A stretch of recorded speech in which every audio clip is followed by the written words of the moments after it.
Halo guys. Itu bilang tak kenapa banyak orang. Halo guys. Halo guys. Halo guys, halo guys.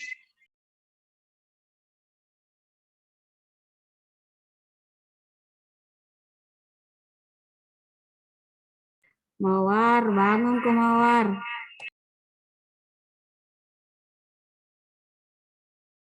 Beb.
وإن طائفتان من المؤمنين اقتتلوا فأصلحوا بينهما.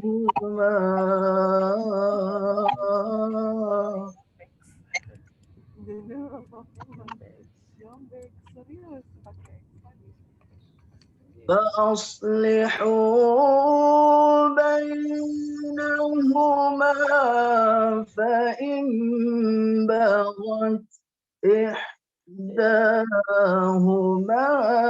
على الأخرى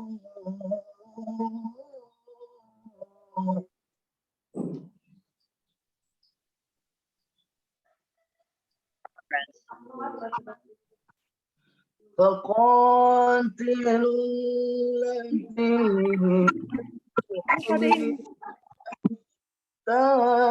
تفيء إلى أمر الله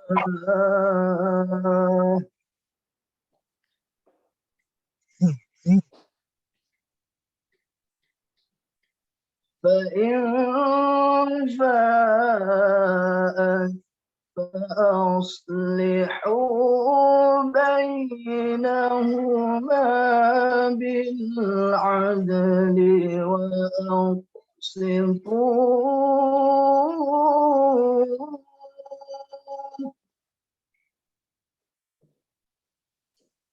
إن الله يحب المقسطين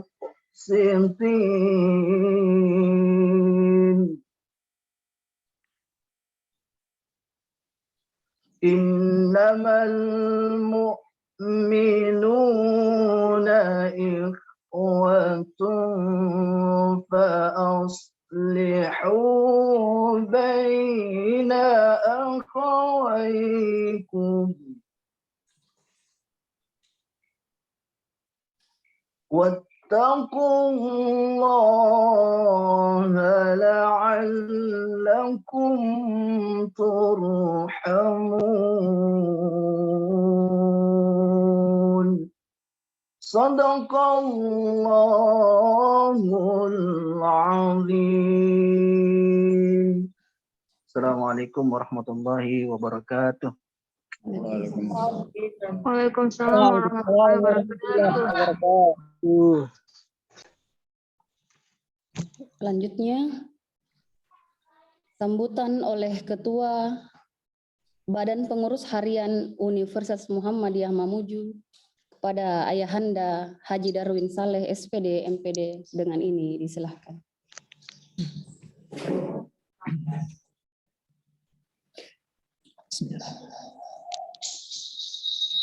Assalamualaikum warahmatullahi wabarakatuh.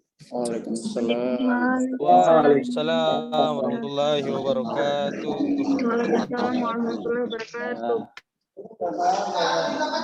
Alhamdulillahirrahmanirrahim. Wassalatu wassalamu ala asyrafil anbiya'i wal mursalin wa ala alihi wa sahbihi ajmain. Amma ba'd.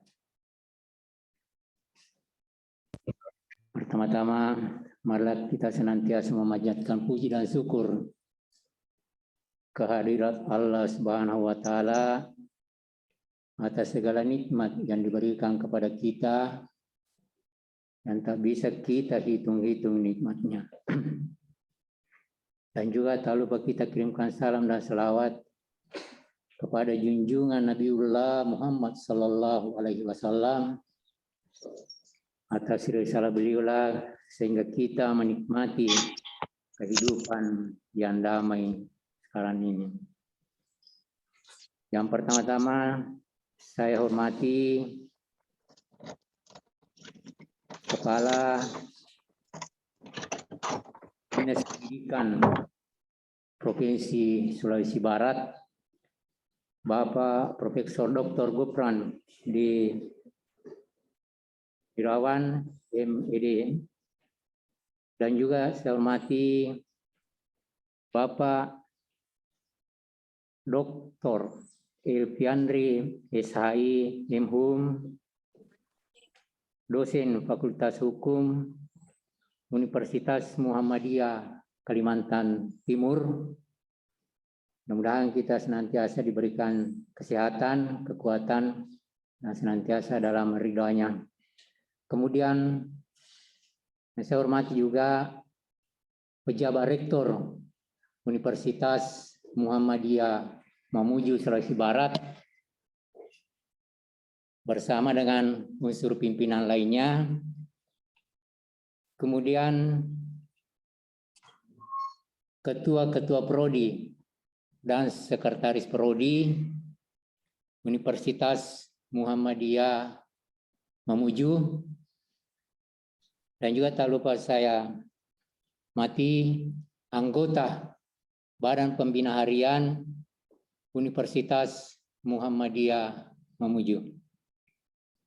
Alhamdulillah atas segala nikmatnya sehingga kita dapat bertemu di tempat ini dalam rangka pengajian.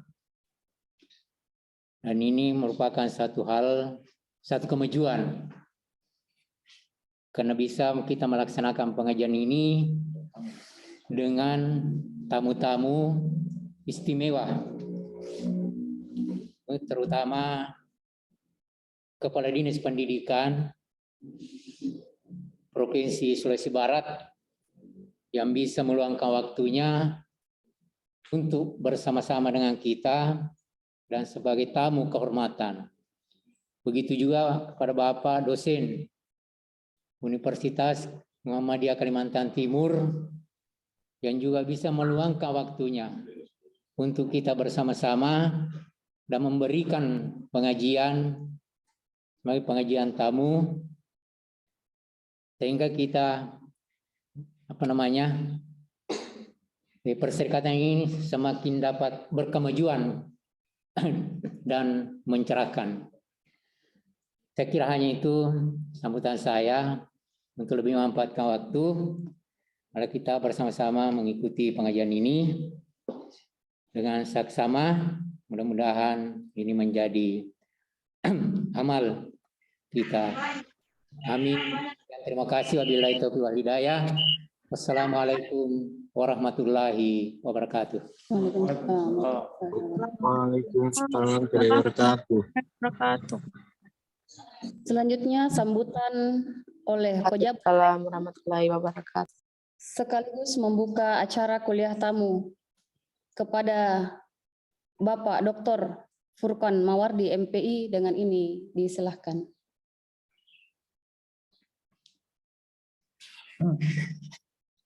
Baik, izin menurunkan masker. Saya sudah vaksin 2 kali. Semoga yang hadir semua di jamaah Zoom-nya ini juga sudah vaksin semua, ya. Baik, bismillahirrahmanirrahim. Assalamualaikum warahmatullahi wabarakatuh. Waalaikumsalam warahmatullahi wabarakatuh. Baik, saya terima kasih yang menjawab salam saya dengan ikhlas. Saya doakan sehat semuanya, lancar rezekinya, lancar kuliahnya, ya. Amin. Yang sudah menikah disayang istri dan suaminya. Amin. Amin. Amin. Baik, yang saya hormati Bapak Prof. Gufron, Kepala Dinas Pendidikan Wilayah Provinsi Sulawesi Barat. Yang kami hormati Dr. Elviandri, SHI MHum, dosen Fakultas Hukum Universitas Muhammadiyah Kalimantan Timur, yang beliau berdua yang akan berbagi ilmu kepada kita pada pagi hari ini. Yang saya hormati para pimpinan di internal kampus kita, mulai dari BPH, Badan Pembina Harian, seluruh pimpinan yang lain, Kaprodi dan Sekprodi. Jadi yang ada di ruangan ini, yang sedang offline ini, yang ada adalah mulai pimpinan, BPH, dan Kaprodi Sekprodi. Jadi teman-teman semua yang ada di rumah, di tempat masing-masing, sengaja kami kumpulkan. Yang ada di belakang saya ini adalah para Kaprodi Sekprodi, baik yang prodi yang lama dulu, yang 2 prodi, yakni manajemen sama pembangunan, juga adalah Kaprodi Peternakan, manajemen sumber daya perairan, agribisnis, dan teknologi hasil perairan, teknologi hasil perikanan. Baik, jamaah Zoom ya. Kalau ada jamaah majelis taklim, sekarang jamaah Zoom ya, Zoom ya. Yang berbahagia, pertama kita bersyukur yang luar biasa, kita bisa berjumpa melalui teknologi Zoom ya. Memang kemajuanlah yang menjadikan kita harus berpisah, namun juga kemajuanlah yang menjadikan kita bisa dekat ya. Saya yakin yang ada, sudah berapa Pak Said yang bergabung? Ada 300? Sudah ada 368, jadi hampir 400 ini. Saya yakin tidak semuanya di Mamuju, mungkin ada di tempat lain.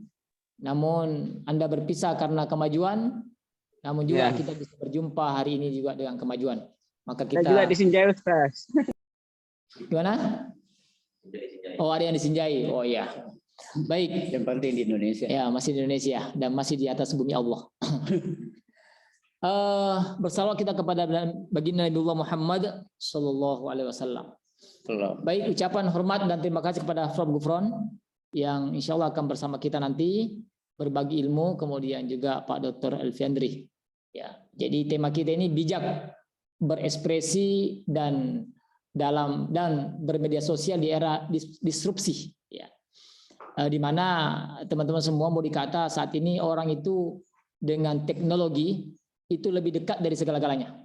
Ya, jadi ada namanya sahabat sekarang kalah sama HP. Ya, jadi orang ada namanya sahabat dekat, teman dekat, tidak ada lagi. Yang ada adalah HP yang terdekat. Ya. Ada dulu namanya guru idola, sekarang tidak ada nih. Ya, adanya HP idola. Ya.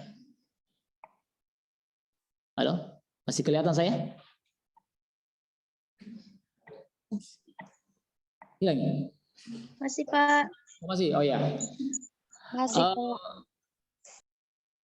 Yang sekarang setiap orang sekarang yang terdekat adalah HP, ya, adalah teknologi. Bahkan suami pun itu dia lebih dekat daripada HP ketimbang istrinya, ya. Dan juga begitu, istri sekarang lebih dekat HP daripada suaminya, gitu. Nah, tinggal pemimpin lebih dekat HP daripada rakyatnya. Nah, tinggal ini kan kita harus bijak. Karena tidak bisa juga kita mau jadi orang yang dulu ekstrim, wah saya tidak mau punya HP, saya tidak punya bermedia sosial, saya tidak mau kenal namanya teknologi. Tentu orang yang seperti ini tidak akan bisa hidup. Ya, dia akan tinggal di hutan atau masuk di gudang dan menjadi manusia yang asing gitu. Nah, sebagai orang akademisi tentu kita memerlukan namanya bagaimana berinteraksi dengan kemajuan teknologi. Ya, bahasa istilahnya bagaimana kita bijak berinteraksi dengan kemajuan. Itulah tujuan utama acara ini kita laksanakan. Ya, nanti kita akan bahas membedah secara dalam terkait bagaimana kita berekspresi dalam bermedia sosial dalam dua perspektif. Ya, Satu akan nanti disampaikan oleh Mas Elviandri ya, Abang Elviandri, ya, saya panggil Abang beliau ini karena memang beliau ini agak kawan saya dulu di Solo. Ya. Bang Elviandri ini senior saya dulu di Solo ketika kuliah. Nanti teman-teman bisa bertanya, beliau ini S1-nya itu cuma 2,5 tahun. Ya. Ada yang kuliah sampai 4 tahun, 5 tahun nggak selesai-selesai, nanti bisa belajar sama beliau. Ya, S1-nya aku tidak salah beliau cuma 3 semester, S3-nya 3 tahun, dan lulus dengan IP 4,0. Ya. Dan tulisannya beliau banyak, ya, mulai yang lokal sampai internasional. Ya. Saya banyak belajar sama beliau, ini salah satu referensi guru saya, senior sekaligus guru saya juga. Ya, nanti insya Allah beliau akan berbicara terkait perspektif hukum. Dan insya Allah alhamdulillah Prof. Gufron di tengah kesibukannya sebagai Kepala Dinas Pendidikan dan Kebudayaan Provinsi Sulawesi Barat akan berbagi ilmu terkait mengenai bijak berekspresi dan dalam bermedia sosial dan perspektif pendidikan. Tentu ini ilmu yang mahal teman-teman semua. Mohon nanti bisa para dosen, pengelola, dan adik-adik mahasiswa betul-betul bisa menyimak dengan baik. Harapan kita kegiatan-kegiatan akademik seperti ini terus terlaksana. COVID memisahkan kita, tidak bisa kita berjumpa, namun bukan menjadi halangan untuk terus kita meningkatkan diri dengan terus menggali ilmu, memperbanyak wawasan, hasanah-hasanah keilmuan, terus kita gali. Tentu dengan spirit bahwa kita adalah kaum akademisi yang terus haus dengan keilmuan. Kemudian yang terakhir, kami mohon maaf sebesar-besarnya kalau dalam kegiatan ini mungkin ada hal-hal yang kurang berkenan. Kami mohon maaf sebesar-besarnya. Yang mewakili keluarga besar Universitas Muhammadiyah Mamuju, kami ucapkan selamat berkuliah tamu pada siang hari ini, dan saya harap teman-teman yang belum vaksin untuk segera vaksin ya. Kami kemarin sekitar sepekan yang lalu didatangi oleh tim dari kementerian, dicek bagaimana kesiapan Universitas Muhammadiyah Mamuju untuk kuliah tatap muka ya. Salah satu syarat mutlaknya itu adalah seluruh keluarga besar mulai dari seluruh stakeholder yang ada di Universitas Muhammadiyah Mamuju syaratnya harus vaksin ya. Ditolong bagi dosen, sekretariat dosen sudah semua, adik-adik mahasiswa yang belum vaksin dan memang layak divaksin, segeralah bervaksin dan jangan terbawa dengan isu hoax ya. Isu hoax ya yang tentu tidak beralasan ya. 1.000 orang vaksin yang meninggal 2 orang, yang kita percaya 2 orang lah, 198 kemana? Nah, gitu. Tentu ini tidak bijak di dalam memilih berita. Nah, inilah yang akan nanti dikaji di kuliah umum kita pada pagi hari ini. Demikian mungkin dari saya, dan lebih afdol mari kita buka kuliah tamu kita pada pagi hari ini dengan bersama-sama melafazkan basmalah. Bismillahirrahmanirrahim. Bismillahirrahmanirrahim. Demikian dari saya, nasrul minallah wa fathun qarib billahi fi sabil haq fastabiqul khairat. Assalamualaikum warahmatullahi wabarakatuh. Waalaikumsalam warahmatullahi wabarakatuh.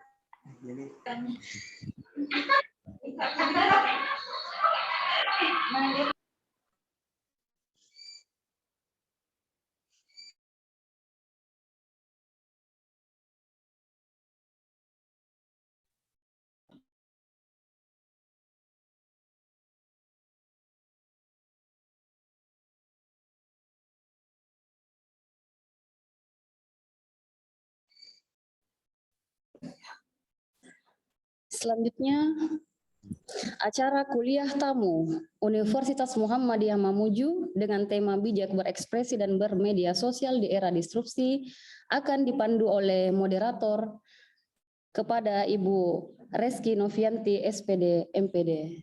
Disilahkan. Seakhiri, Assalamualaikum warahmatullahi wabarakatuh. Waalaikumsalam. Waalaikumsalam warahmatullahi wabarakatuh. Ya, baik, terima kasih kepada host yang memberikan saya kesempatan untuk melanjutkan dan memandu diskusi pada webinar hari ini. Bismillahirrahmanirrahim. Assalamualaikum warahmatullahi wabarakatuh. Waalaikumsalam warahmatullahi wabarakatuh. Dan selamat pagi. Innal hamdalillah nahmaduhu wa nasta'inuhu wa nastaghfiruhu wa na'udzu billahi min syururi anfusina wa min sayyiati a'malina may yahdihillahu fala mudhillalah wa may yudlil fala hadiyalah. Asyhadu an la ilaha illallah wa asyhadu anna Muhammadan abduhu wa rasuluh. Amma ba'd. Alhamdulillah, senantiasa terucap dalam lisan-lisan kita atas segala nikmat dari Allah berupa kesehatan dan kesempatan sehingga kita dapat berkumpul dalam Zoom meeting pada pagi hari ini.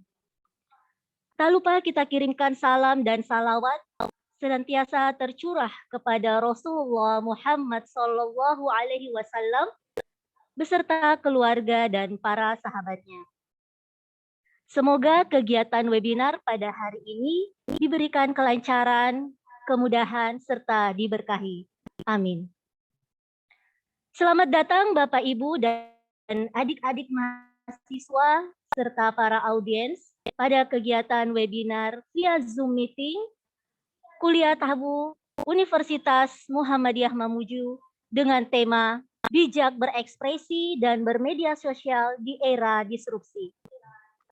Baik, izinkan saya menyapa Bapak, Ibu, dan adik-adik mahasiswa serta para audiens yang sudah berkenan hadir pada pagi hari ini.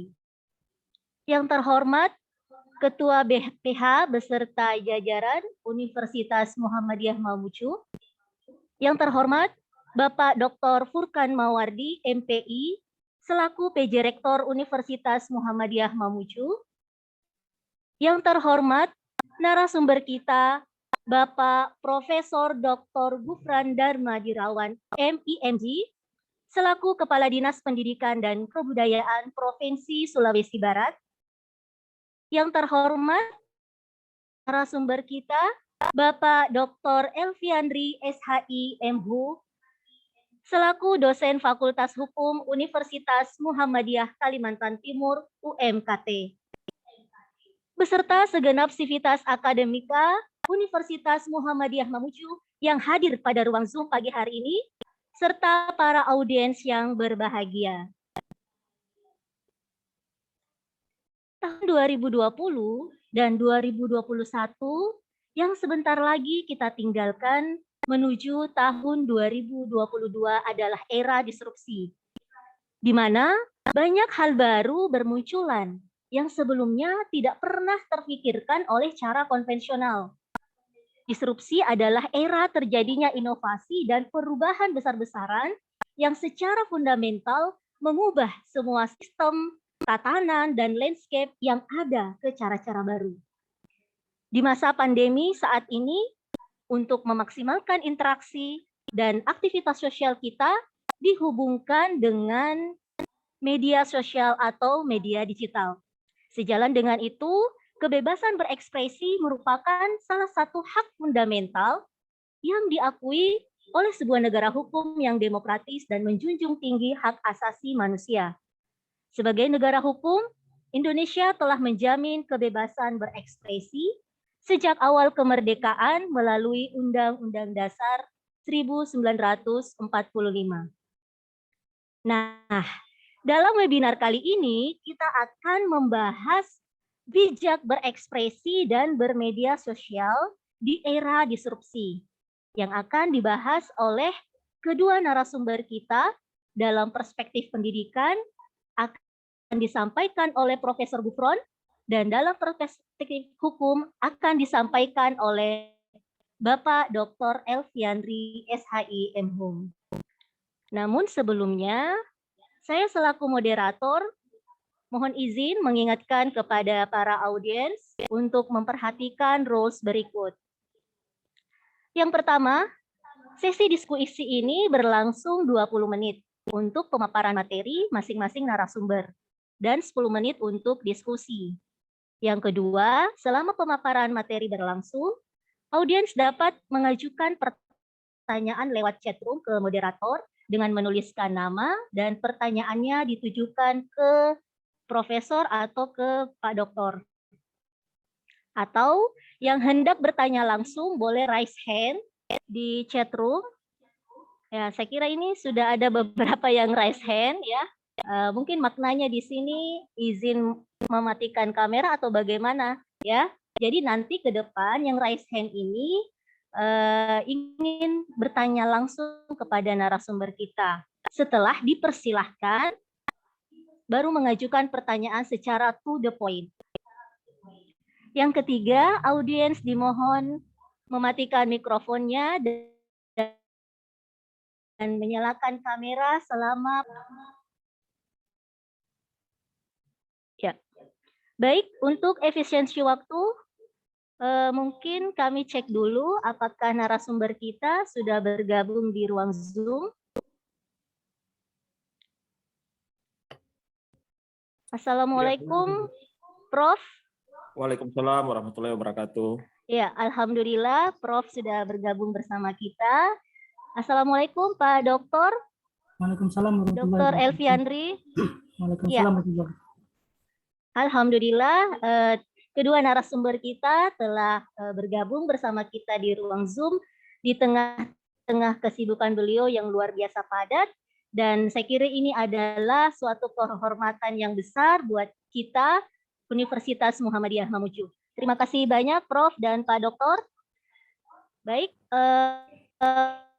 untuk efisiensi waktu, sebelumnya kami akan bacakan dulu CV narasumber kita secara singkat. Yang pertama, mungkin narasumber yang pertama Bapak Profesor Gufron. Izin Prof, saya bacakan CV-nya secara singkat. Iya. Profesor Dr. Gufron Darmadirawan, ST MIMD. Beliau lahir di Ujung Pandang 13 Februari 1971. Saat ini beliau menjabat sebagai Kepala Dinas Pendidikan dan Kebudayaan Provinsi Sulawesi Barat. Beliau memiliki seorang istri dan 2 orang putra. Pendidikan strata 1 beliau lulusan dari Universitas Hasanuddin. Kemudian spesialis pertama The Australian National University. Kemudian strata 2 lulusan The Australian National University. Strata 3 lulusan Institut Pertanian Bogor. Beliau juga adalah guru besar di Universitas Negeri Makassar. Riwayat jabatan, beliau telah berkiprah sejak tahun 2003 hingga saat ini. Beberapa jabatan penting telah beliau emban, di antaranya sebagai Wakil Rektor Bidang Pengembangan dan Kerjasama Universitas Negeri Makassar. Beberapa pelatihan dan proyek penelitian beliau dengan puluhan judul telah beliau geluti, kemudian publikasi artikel terindeks baik skala nasional maupun skala internasional telah mencapai ratusan judul. Ya, Masya Allah dan luar biasa. Kemudian karya beliau yang lain adalah buku-buku yang telah diterbitkan. Selain itu, beliau juga seorang reviewer jurnal in India. Demikian CV singkat yang saya bacakan dari Profesor Gufron. Semoga ini menjadi inspirasi bagi kita semua untuk senantiasa berkarya dan berprestasi. Tanpa berlama-lama lagi, karena beliau sudah hadir di tengah-tengah kita, langsung saja kami persilahkan kepada Profesor Dr. Gufron Darmadirawan, ST MIMG, dipersilahkan dengan hormat. Baik, terima kasih banyak atas kesempatan yang diberikan dari Ibu Moderator. Bismillahirrahmanirrahim. Assalamualaikum warahmatullahi taala wabarakatuh. Waalaikumsalam. Waalaikumsalam warahmatullahi wabarakatuh. Pertama-tama saya ingin memanjatkan Puji syukur kehadirat Allah Subhanahu wa taala. Alhamdulillahirabbil alamin. Wa syukrillah wala haula wala quwata illa billahil alamin.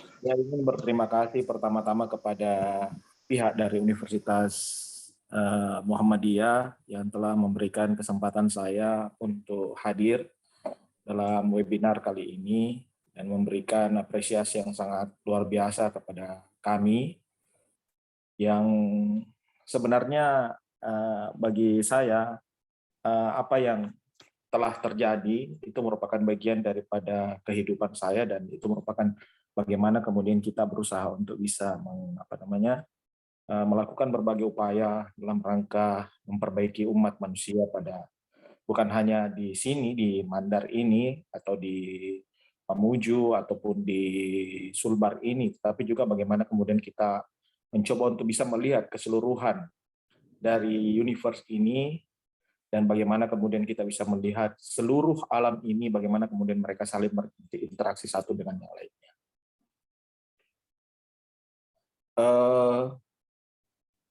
Salam dan taslim kita panjatkan kehadirat Nabiullah Muhammad SAW, Allahumma sholli ala sayyidina Muhammad ali Muhammad, karena dengan beliaulah yang memberikan penerangan yang sangat luar biasa, mengajarkan kepada kita tentang etika dan bagaimana kemudian manusia itu kemudian dapat mempunyai martabat yang sangat luar biasa.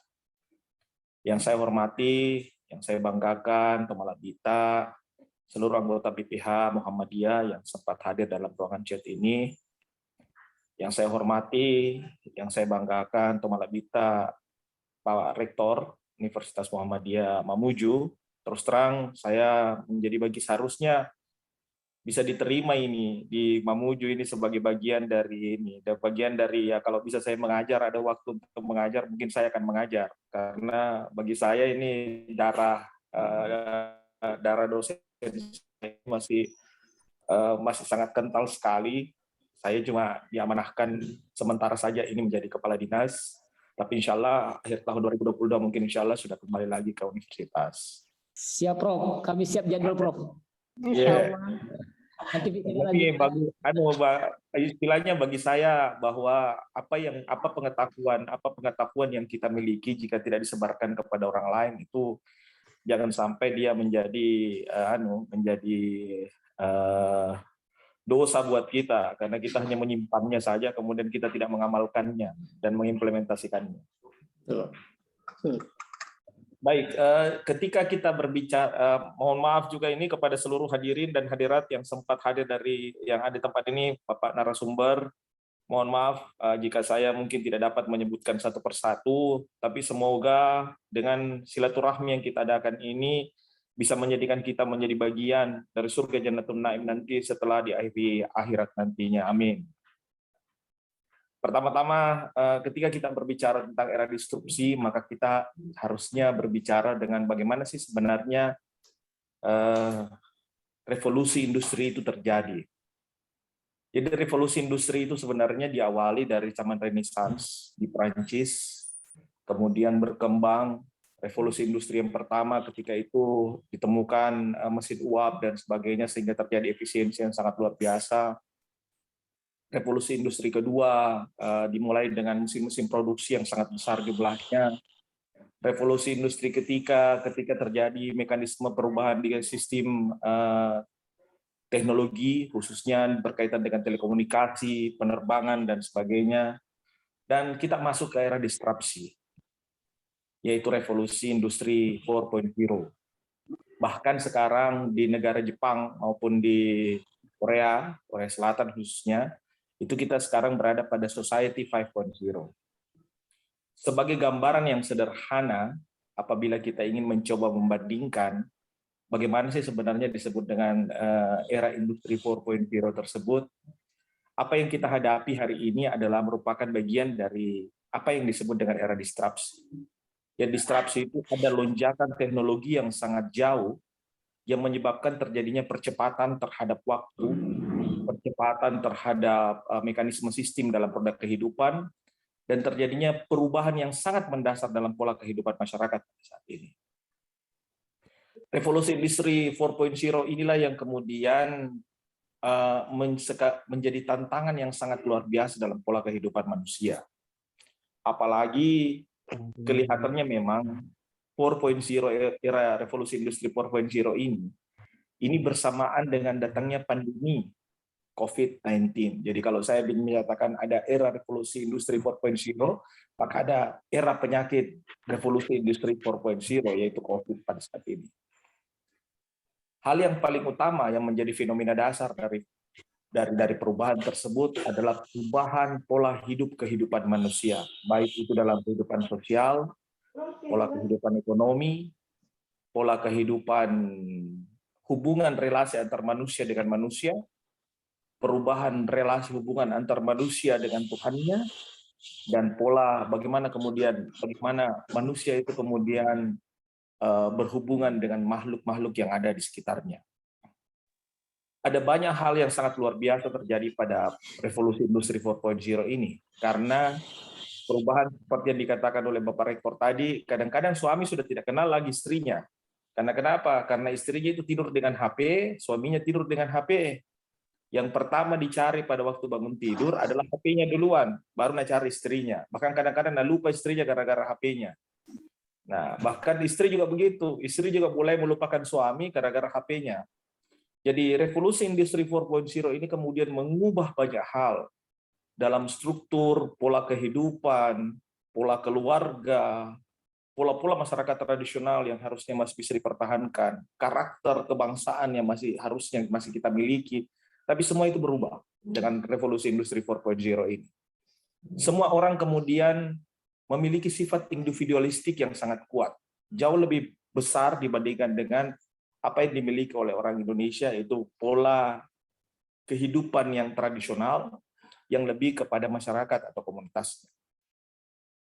Pola revolusi industri 4.0 ini kemudian membangkitkan sesuatu yang tidak pernah ada menjadi ada. Apa yang kita lihat pada saat ini, apabila kita berjalan-jalan di mana-mana, pasar sudah mulai orang berkurang datang, pola-pola hubungan relasi hubungan manusia di pasar pun berubah sama sekali. Mekanisme sistem transportasi juga sangat berubah sama sekali. Orang-orang sekarang ini lebih banyak untuk tinggal di rumah dibandingkan pergi ke kantor.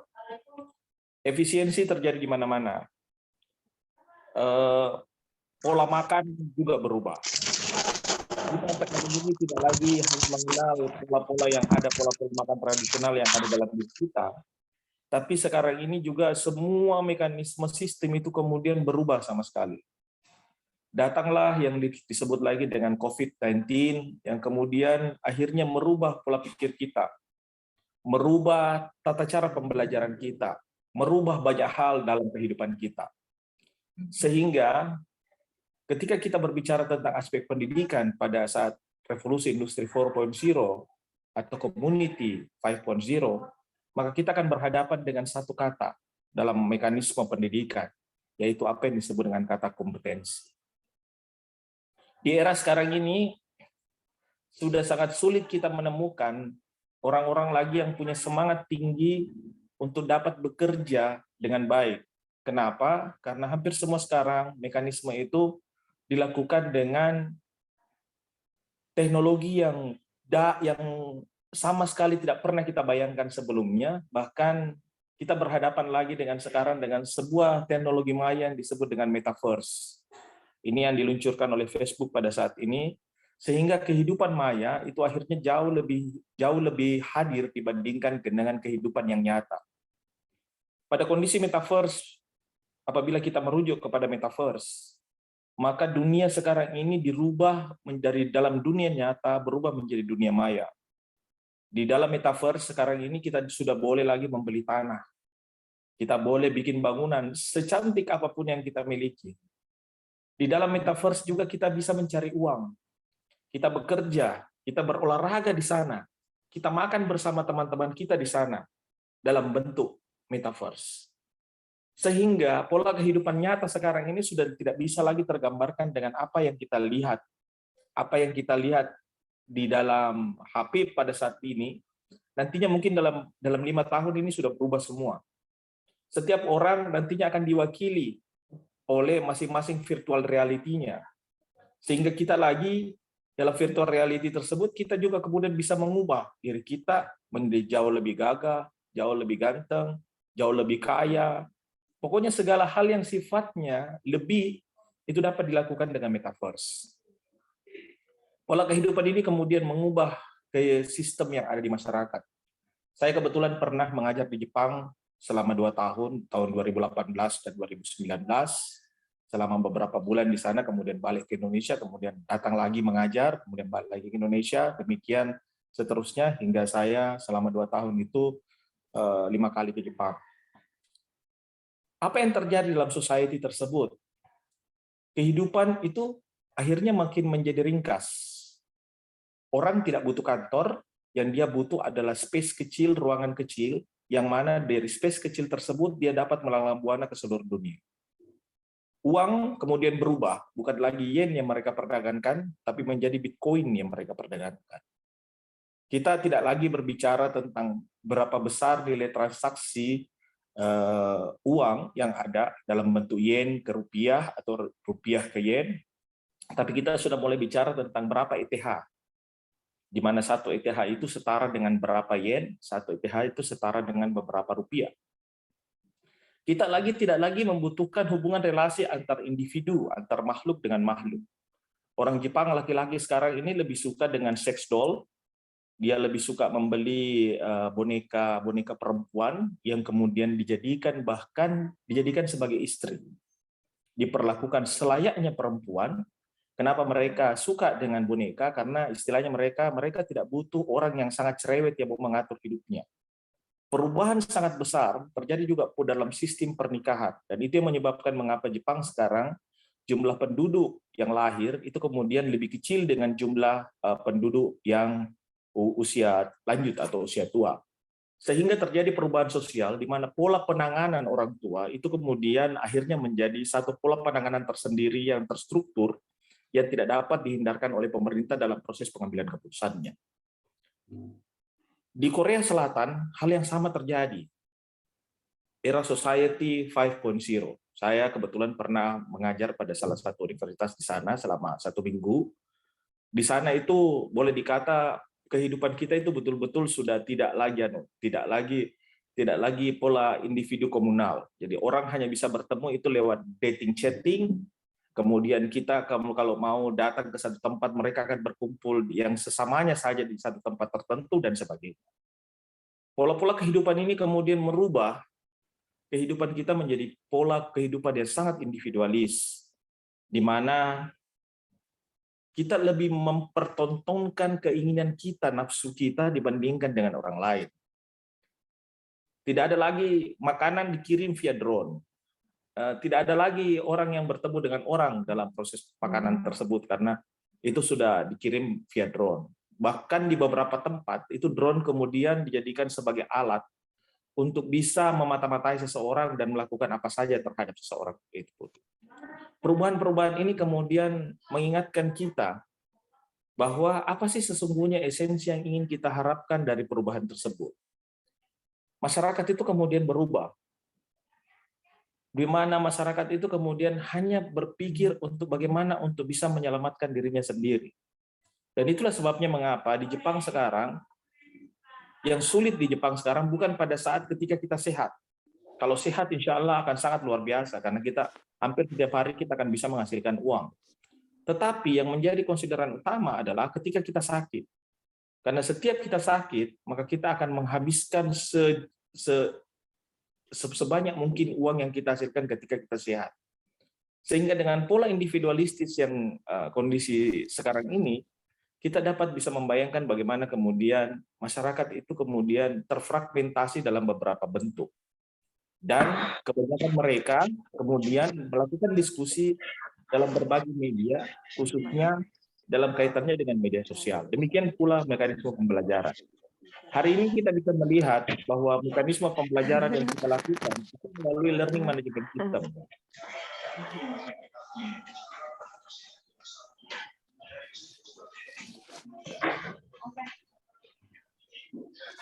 Mohon kepada audiens untuk kelancaran webinar kita, mohon dimatikan mikrofonnya. Sehingga sekarang ini kita lagi tidak berbicara. Bayarlah. Itu masuk suara. Berarti ada yang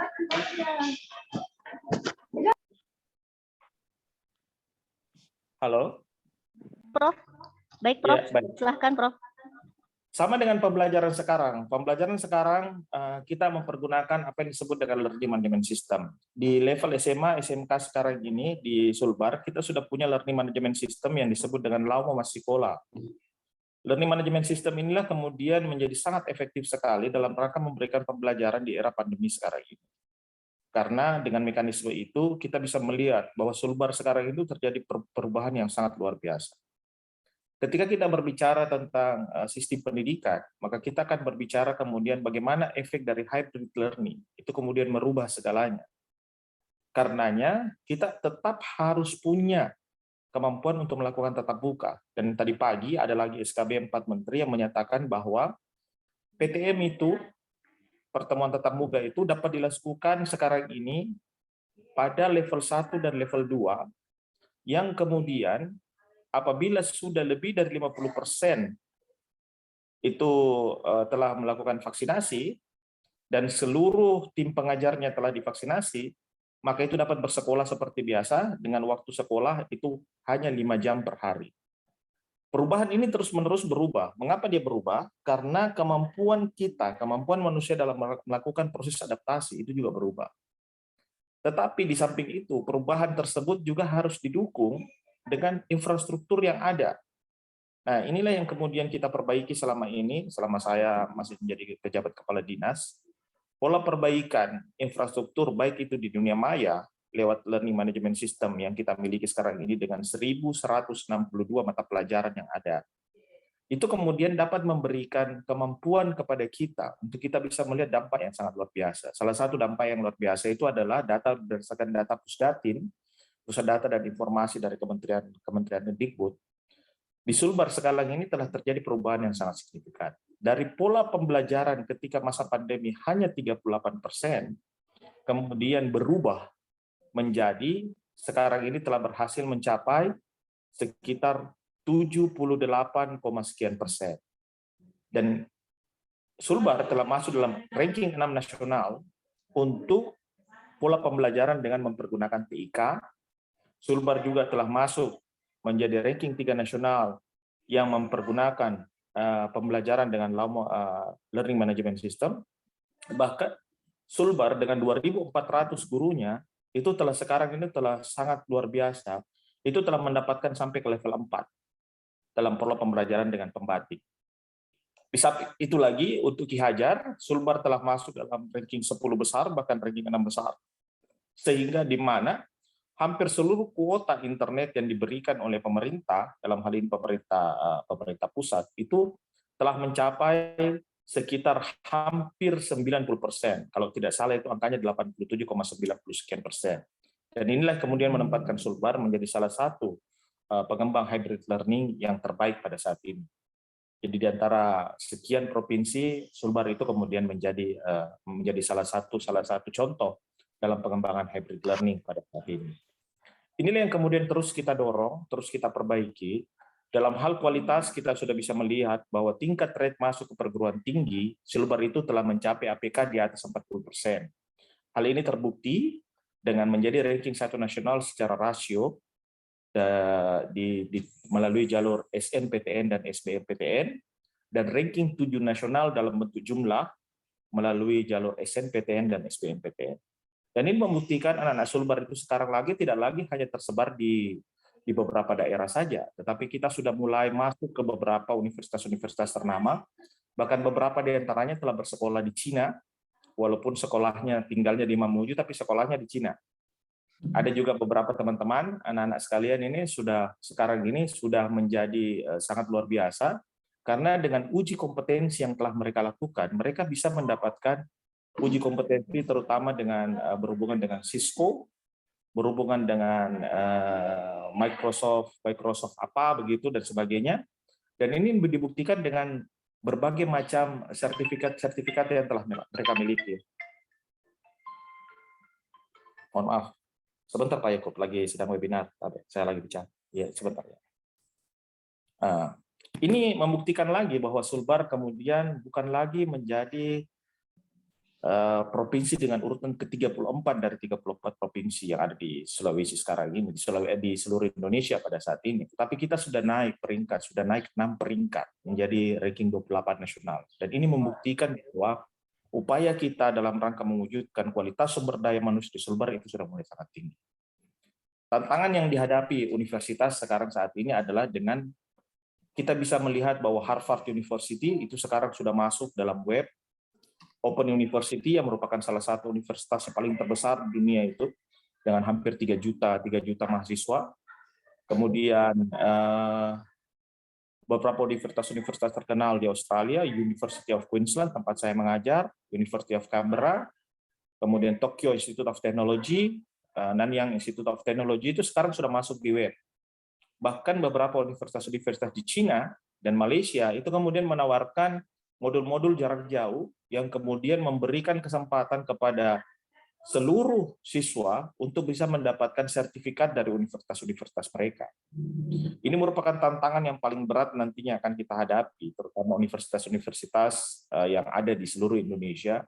Bagaimana kemudian kita tetap dapat mempertahankan kualitas dari sumber daya manusia yang kita miliki. Di samping itu kemudian kita dapat meningkatkan kemampuan teknologi pembelajaran, kemudian pengembangan dari media-media pembelajaran. Di samping itu juga nantinya bagaimana kemudian kita bisa melihat bahwa universitas itu akan menjadi salah satu universitas unggul yang berbentuk kelas dunia. Saya ketika menjabat sebagai wakil rektor di Universitas Negeri Makassar pada saat itu, wakil rektor 4 bidang pengembangan dan perencanaan, itu kemudian harus betul-betul kita mempunyai kemampuan untuk menjadi salah satu bagian dari World Class University. Dan ini tidak main-main pekerjaannya, karena kita memerlukan berbagai akreditasi internasional yang kemudian dapat memberikan kemampuan kepada kita untuk bisa bersaing dengan universitas-universitas yang ada di luar negeri sana. Sebagai contoh adalah ketika tahun pertama saya masuk, tahun 2016, Universitas Negeri Makassar itu masih masuk ranking 7.000 dunia. Apa yang terjadi kemudian? Kita memperbaiki seluruh subsistem mekanisme sistem yang ada pada universitas tersebut, dan alhamdulillah ketika tahun 2020 kemarin saya meninggalkan Universitas Negeri Makassar, Universitas Negeri Makassar itu masuk ke ranking 2000 dunia. Dan ini membuktikan bahwa kemampuan Universitas Negeri Makassar pada saat itu menjadi salah satu universitas yang kemudian menjadi bagian dari universitas-universitas terkemuka yang ada di Indonesia. Bahkan kami pada tahun 2019 itu mencapai ranking 20 nasional. Seluruh universitas yang ada dari 4.000 universitas yang ada di Indonesia, kita menjadi ranking 20 nasional. Ini membuktikan bahwa kemampuan kita dalam memberikan mekanisme pelayanan, memberikan mutu pendidikan, mengembangkan pendidikan tersebut, itu kemudian menjadi salah satu bagian yang sangat penting dalam rangka untuk bisa meningkatkan kemampuan seluruh siswa mahasiswa kita, bahkan alumni kita, yang kemudian bisa menjadi bagian dari masyarakat yang ada di